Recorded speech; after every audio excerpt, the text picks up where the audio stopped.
Hello everyone, good morning. Welcome back to my new video. और आज इस video में मैं बात करने वाला हूं कि जो बच्चे फरवरी 2024 इनटेक में आने का सोच रहे हैं उनको किन किन चीज़ों के बारे में ऑलरेडी पता होना चाहिए और क्या वो एलिजिबल हैं इस टाइम पे, मतलब फरवरी इनटेक के लिए अप्लाई करने के लिए। क्योंकि हम उन सारी डॉक्यूमेंटेशन सारी चीज़ों के बारे में बात करेंगे। अगर आप वो फुलफिल कर लेते हैं then you are able to apply for February 2024 intake. अभी काफ़ी सारे स्टूडेंट्स ऐसे हैं जो कि मिडिल ऑफ नोवेयर है, मतलब ना ही उनकी जीटी क्लियर हो रही है और तो पता ही नहीं है, उनका ऑफर लेटर आ गया है लेकिन उनकी जीटी क्लियर नहीं हो रही और वो वीज़ा में अप्लाई नहीं कर पा रहे। वो अपने प्रोसेस के मिडिल में ही जो है ना स्टक है और वो कुछ भी नहीं कर पा रहे। तो अभी रिसेंटली यूनिवर्सिटीज़ ने जीटी अप्रूव करना कम कर दिया है क्योंकि कोविड के बाद उन्होंने इतनी सारे जो इंटरनेशनल स्टूडेंट्स यहाँ पर बुला लिए। उसके बाद यहाँ पर काफ़ी ज़्यादा स्टूडेंट्स आ गए हैं जिसकी वजह से उन्होंने एक तो जीटी इशू करना काफ़ी कम कर दिया है। ऐसा नहीं कि जो है ना वो जीटी इशू ही नहीं करेंगे और जो अपकमिंग स्टूडेंट्स हैं उनके लिए एंट्री बंद हो गई है, तो ये बिल्कुल भी नहीं है। स्टूडेंट्स अभी भी आ रहे हैं और आएंगे। बस ये कि यूनिवर्सिटीज़ वालों ने थोड़ा जीटी अप्रूव करना डिले कर दिया है। प्लस में अभी काफ़ी सारे स्टूडेंट्स की वीज़ा इतनी 2-2 3-3 4-4 महीने डिले हो रही है क्योंकि मेरे मेरे ऐसे 2-3 जानने वाले हैं जिन्होंने काफ़ी टाइम पहले वीज़ा अप्लाई किया हुआ है लेकिन उनका अभी तक वीज़ा नहीं आया फैब इनटेक के लिए। रिसेंटली मेरे 2 फ्रेंड्स ने भी वीज़ा फाइल किया था, उनको भी ऑलमोस्ट 1 मंथ होने वाला है लेकिन उनका भी अभी कोई भी रिस्पॉन्स नहीं आया। तो अभी इस पीरियड में वीज़ास आर गेटिंग डिलेड। तो वो स्टूडेंट्स जो कि फेब इनटेक में आने का सोच रहे हैं लेकिन उन्होंने अभी तक अपना आइल्स भी क्लियर नहीं किया है, तो वो लोग काइंडली इस इनटेक को चूज़ ना करें। वो जून जुलाई इनटेक में आ जाएं तो उनके लिए ज़्यादा बेनिफिशियल होगा क्योंकि उनका प्रोसेस ऑलरेडी काफ़ी लेट हो चुका है। और अगर वो इस टाइम पे अपना प्रोसेस करेंगे और वीज़ा फाइल करेंगे, मे बी वो अपने कोर्स स्टार्ट डेट से पहले ना पहुंच पाएँ और उनका जो है ना काफ़ी लॉस भी हो सकता है। इस वजह से अपना अभी से ही जो है ना नेक्स्ट इनटेक की अपनी प्रिपरेशन स्टार्ट कर लें। फेब इनटेक को तो अभी आप लोग ना सोचें।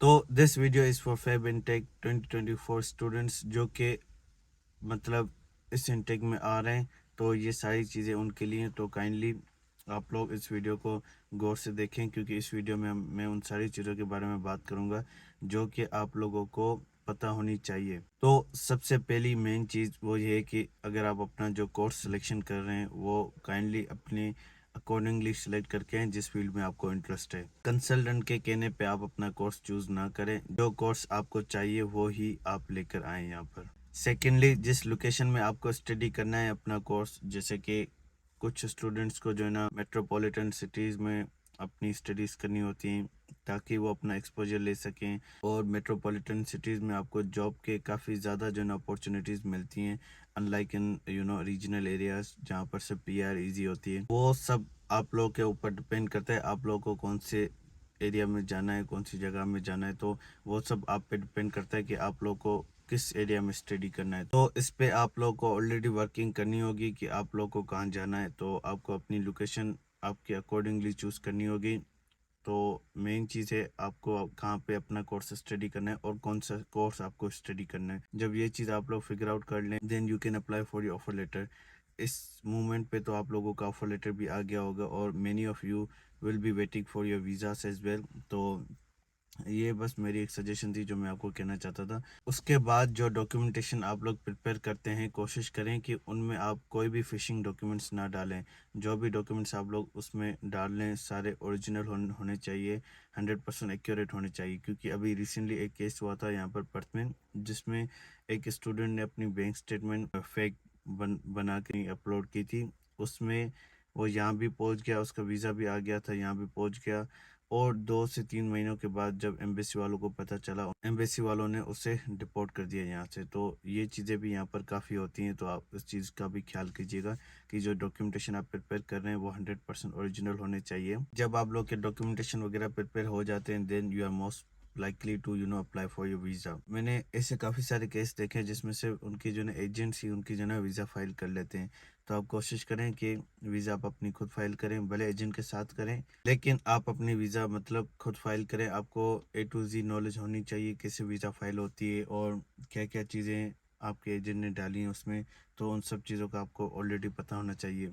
तो जब आपकी वीज़ा फाइल हो जाती है तो आप सब वीज़ा आने का वेट ही कर रहे होते हैं और उसके बाद और कुछ काम भी नहीं होता जो आप लोग करें, आपकी बायोमेट्रिक्स वगैरह होती हैं, वो तो सब कुछ वीज़ा का ही प्रोसेस होता है। जब आप लोग की वीज़ा आपको रिसीव हो जाए, then comes the next main thing, जो कि है आपका class enrolment, class sign up, आपकी टिकट करवाना और पैकिंग, मतलब काफ़ी सारी चीज़ें होती हैं। तो सबसे पहले है आपका class enrolment plus class sign up. मैंने क्या किया था, मैंने सिर्फ क्लासेस इनरोल की थी, क्लासेस साइन अप नहीं की थी। और मैं जब यहाँ आया तो मुझे इस चीज़ के बारे में बाद में पता चला, और मुझे जो मेरे अकॉर्डिंगली जो है ना, मुझे स्केड्यूल नहीं मिला जो कि मैं तो चाह रहा था। तो आप लोग पहले से अपनी क्लासेस साइन अप कर सकते हैं, और कितने दिन में आपको एडजस्ट करनी है अपनी क्लासेस, वो भी आप उसमें ऑलरेडी कर सकते हैं जब आप अपनी होम कंट्री में होते हैं। तो आप वहीं से ये चीज़ें करके आएँ, ताकि यहाँ पर आपको इन चीज़ों के बारे में ज़्यादा टाइम ना देना पड़े। तो उसके बाद आप लोग अपनी टिकट बुक करवाते हैं, और वो आप लोग अपनी फीजिबल डेट्स के अकॉर्डिंगली करते हैं।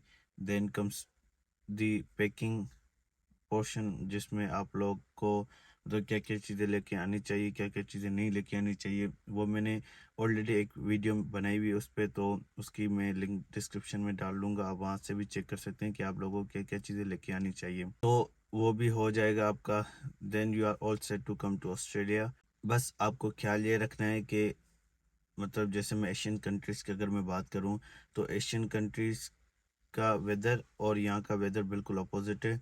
मतलब वहाँ पर अगर सर्दियाँ हैं तो यहाँ पर गर्मियाँ हैं, वहाँ पर गर्मियाँ हैं तो यहाँ पर सर्दियाँ हैं। तो आप अपने जो क्लोथ्स वगैरह हैं उसके अकॉर्डिंगली पैक कीजिएगा। नाउ जब आप ऑस्ट्रेलिया में लैंड होते हैं तो आप मतलब अपनी अकोमोडेशन तो ऑलरेडी बुक करके आते हैं। अकोमोडेशन पे भी मैंने एक ऑलरेडी वीडियो बनाई हुई है कि आप कैसे अपनी अकोमोडेशन बुक करें क्या, तो उसकी भी मैं लिंक डिस्क्रिप्शन में डाल दूँगा, जिससे आप चेक कर सकते हैं कि अगर आपका कोई जानने वाला नहीं है तो आप कैसे अकोमोडेशन यहाँ बुक कर सकते हैं, और ऐसे कौन कौन से तरीके हैं जिनके थ्रू आप अकोमोडेशन यहाँ पर बुक कर सकते हैं। तो उनके उनके थ्रू आप अकोमोडेशन यहाँ पे बुक करें। और अगर आपको पिक एंड ड्रॉप की सर्विस चाहिए, अगर आपके पास कोई मतलब जानने वाला नहीं है, तो ऑब्वियसली आपको कोई कौन लेने आएगा। तो आप लोग ये सर्विस यूनिवर्सिटी वालों से अवेल कर सकते हैं, क्योंकि यूनिवर्सिटी वाले ये चीज़ें फ्री में आपको प्रोवाइड करते हैं या फिर चार्ज नहीं करते। आप लोग को सिर्फ यूनिवर्सिटी वालों की वेबसाइट में जाना है और अपना पोर्टल खोलना है, जिसमें वो आपको जो ना ये सारी डिटेल्स दे देते हैं और कैसे आप इन सर्विस को अवेल कर सकते हैं। तो ये सब आप ऑनलाइन अपने यूनिवर्सिटी के ऐप के थ्रू कर सकते हैं।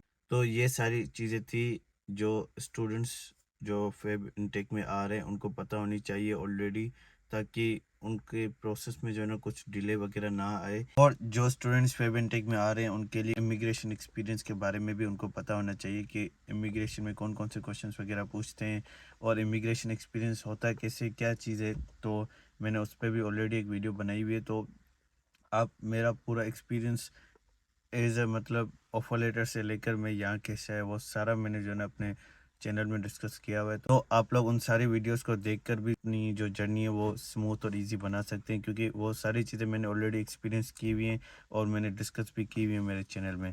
तो उन चीज़ों से भी थोड़ा बेनिफिट उठाएं और अपना प्रोसेस भी आप लोग स्मूथ करें। तो खैर आज के लिए इतना ही। और अभी काफ़ी ज़्यादा गर्मी भी हो रही है, और गाड़ी में मैं एयर कंडीशनिंग चला नहीं सकता क्योंकि आवाज़ आती है। तो आज के लिए इतना ही रखते हैं। मैं मिलूँगा आप लोगों से अगली वीडियो में। तब तक के लिए अपना ख्याल रखें। Bye bye.